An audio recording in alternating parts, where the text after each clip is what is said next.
नमस्कार, capital TV Uttar Pradesh देख रहे हैं आप। आपके साथ मैं हूं बबीता। चुनाव में अपनी जीत का दावा करने वाले अखिलेश यादव को भले ही इन चुनावों में करारी हार का सामना करना पड़ा हो, लेकिन अखिलेश यादव अपनी करहल की सीट बचाने में कामयाब रहे थे। अखिलेश ने करहल से जीत दर्ज कराई थी तो उसके बाद सबकी निगाहें इस पर थी कि अखिलेश अपने विधायक और सांसद सीट में से किसे चुनेंगे। तो वहीं राजनीतिक गलियारों में ये हलचल होने लग गई थी और राजनीतिक जानकारों का ये कहना था कि अखिलेश अपने सांसद पद को नहीं छोड़ेंगे, भले ही उन्हें विधायक के पद से इस्तीफा देना पड़े। लेकिन इसके उलट ही नजारा देखने को मिला, जिसे जो उम्मीद नहीं थी अखिलेश यादव ने वो फैसला लिया है और सबको चौंका दिया है। देखिए हमारी ये रिपोर्ट।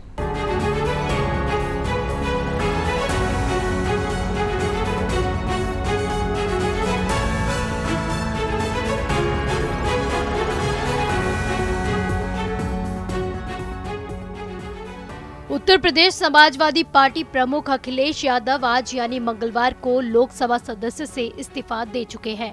आपको बता दें कि उत्तर प्रदेश विधानसभा चुनाव 2022 में अखिलेश यादव करहल सीट से विधायक चुने गए हैं, तो वहीं अखिलेश यादव 2019 में आजमगढ़ लोकसभा सीट से सांसद चुने गए थे। करहल से चुनाव जीतने के बाद अखिलेश यादव के सामने बड़ी चुनौती थी, जिसमें उन्हें करहल और आजमगढ़ में से किसी एक को चुनना था। या तो वो अपनी विधायकी के पद को बचा सकते थे या फिर सांसद पद पर बने रह सकते थे, यानी दोनों में से किसी एक की कुर्बानी, जो खुद अखिलेश यादव के लिए भी काफी मुश्किल था। वहीं राजनीतिक गलियारों में कयासों का बाजार काफी गरमाया हुआ था और ये कयास लगाए जा रहे थे कि अखिलेश यादव अपने विधायक पद से इस्तीफा देंगे, लेकिन सांसद पद को किसी भी हालत में नहीं छोड़ेंगे। लेकिन जब अखिलेश यादव ने अपना फैसला सुनाया तो इसका उलट ही नजारा देखने को मिला।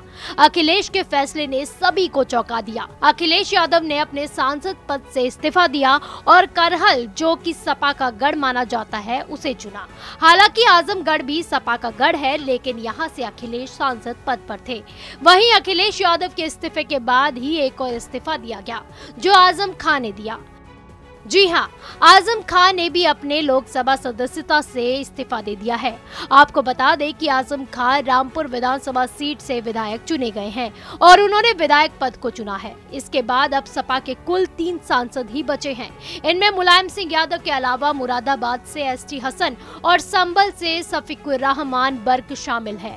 अखिलेश और आजम खान के सांसदी छोड़ने के बाद अब ये सवाल उठने लगा है कि लोकसभा की दोनों खाली हुई सीटों पर चुनाव कौन लड़ेगा। रामपुर और आजमगढ़ दोनों ही लोकसभा सीटें समाजवादी पार्टी की सुरक्षित सीटें मानी जाती है। आजमगढ़ में साल 2019 के लोकसभा चुनाव में अखिलेश के सामने बीजेपी ने भोजपुरी सिने कलाकार दिनेश लाल यादव निरहुआ को उतारा था। निरहुआ चुनाव हार गए थे, लेकिन सपा के इस गढ़ में उन्होंने अपनी दमदार उपस्थिति दर्ज कराई थी। सवाल है कि ऐसी सीट पर अखिलेश यादव अपना उत्तराधिकार किसे सौंपेंगे। अगर इतिहास की ओर नजर डाली जाए तो अखिलेश यादव की छोड़ी हुई सीट पर उनकी पत्नी डिंपल यादव की दावेदारी काफी मजबूत रही है। साल 2009 की अगर बात की जाए तो 2009 के लोकसभा चुनाव में अखिलेश ने फिरोजाबाद और कन्नौज लोकसभा सीट से चुनाव लड़ा था और दोनों ही सीटों से जीत हासिल की थी। बाद में इन्होंने फिरोजाबाद की सीट छोड़ दी थी, तब भी उनकी खाली की गई सीट पर डिंपल यादव ने ही चुनाव लड़ा था। हालांकि तब डिंपल यादव को कांग्रेस नेता राज बब्बर से हार मिली थी। दूसरा मौका तब आया जब साल 2012 में विधानसभा चुनाव में समाजवादी पार्टी को बहुमत मिला था और अखिलेश यादव मुख्यमंत्री निर्वाचित हुए थे। तब अखिलेश ने कन्नौज की सांसदी ही छोड़ दी थी। इसके बाद कन्नौज में हुए उपचुनाव में सपा ने डिंपल यादव को चुनावी मैदान में उतारा था। तब वो निर्विरोध चुनाव जीत गई थी। साल 2014 के लोकसभा चुनाव में मोदी लहर होने के बावजूद वो बीजेपी को हराने में सफल रही थी। हालांकि सपा के गढ़ में उनकी जीत का अंतर काफी कम रहा था। इसका नतीजा ये रहा कि साल 2019 के चुनाव में वो बीजेपी के सुब्रत पाठक से चुनाव हार गई थी। डिंपल फिलहाल ना तो सांसद है और ना ही विधायक। ऐसे में उनके राजनीतिक करियर को उबरने के लिए अखिलेश उन्हें आजमगढ़ सीट से चुनाव लड़वा सकते हैं। आजमगढ़ लोकसभा सीट से उम्मीदवारी के लिए दूसरा नाम जो सामने आ रहा है वो है रमाकांत यादव। रमाकांत आजमगढ़ से सपा सांसद रह चुके हैं हैं। अखिलेश यादव सोमवार को आजमगढ़ में थे और पूरे दिन रमाकांत उनके साथ रहे थे। वहां से लौटने के बाद ही अखिलेश ने इस्तीफा दे दिया था।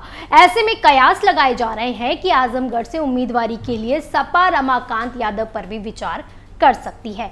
वहीं आजमपुर के रामपुर सीट से इस्तीफे के बाद से आजम खां की सीट पर सबकी निगाहें टिकी हैं। गौरतलब है कि सियासी हलकों में रामपुर की पहचान ही आजम खां से होने लगी है।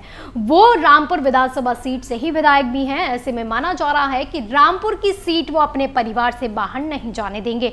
आजम खां के बेटे अब्दुल्ला स्वार सीट से विधायक हैं। ऐसे में इस बात की पूरी संभावनाएं हैं कि उनकी पत्नी तजीन फातिमा रामपुर से चुनाव लड़ सकती है। आप देखते रहिए कैपिटल टीवी उत्तर प्रदेश। नमस्कार।